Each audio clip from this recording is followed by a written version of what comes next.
என் மூஞ்சில ஒருத்தர் நலங்க வச்சிட்டான். வந்தேன். யாரு கூட? சீனு வந்து நெட்டுன்னு போனா.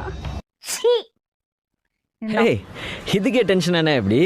இன்னும் நீ பார்க்க வேண்டியது நிறைய இருக்கு செல்லம். இன்னும் கூட போயிருக்கான், அவன் போன்ல பேசியிருக்கான், அவன் கோவில் கிட்டன்னு போயிருக்கான். உட்றாதீங்க சப்போ. ஏன் உனக்கு இந்த வேலை? நீ வாங்குற இந்த 10-5 பிச்சைக்கு இது தேவைதானா? ஒரு விளம்பரம்.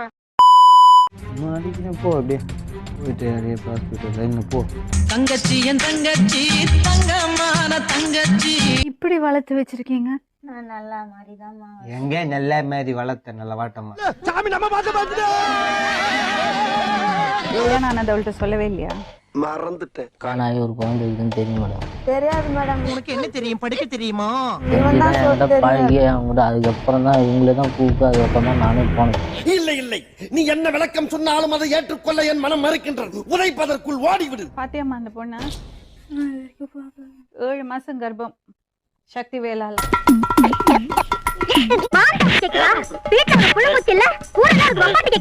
குழந்தை இருக்குல்ல, 1.5 வயசு குழந்தை. ஆஹா, இது வேறயா? வீட்டுல பொம்பளை குழந்தைய வச்சுட்டு இந்த மாதிரி அநியாயம் பண்ணிருக்காங்க. அதான் நான் யாரும் தெரிஞ்சு போச்சு இல்ல. அப்புறம் நான் மறுபடியும் லுக்கு லூஸ்ல விடு. ஒரேல தான் அது. இல்லன்னு சொல்றேன், இப்ப இருக்குன்னு சொல்றாங்க அவங்க. இருக்கு ஆனா இல்ல. அடிச்சு சொன்னாங்க. அடிச்சு கேட்டீங்களாம்மா? கிக்கான ஃபிகர்னு பார்த்தா இது மக்கான ஃபிகரா இருக்குது. உனக்கு அண்ணன் இருக்கானாமா?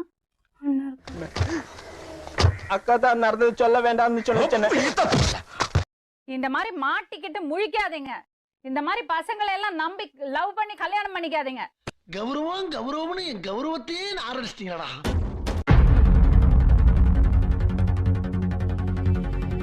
இப்ப போற ஆனா திரும்பி திரும்பி அமுக டுமுக அமால் டுமா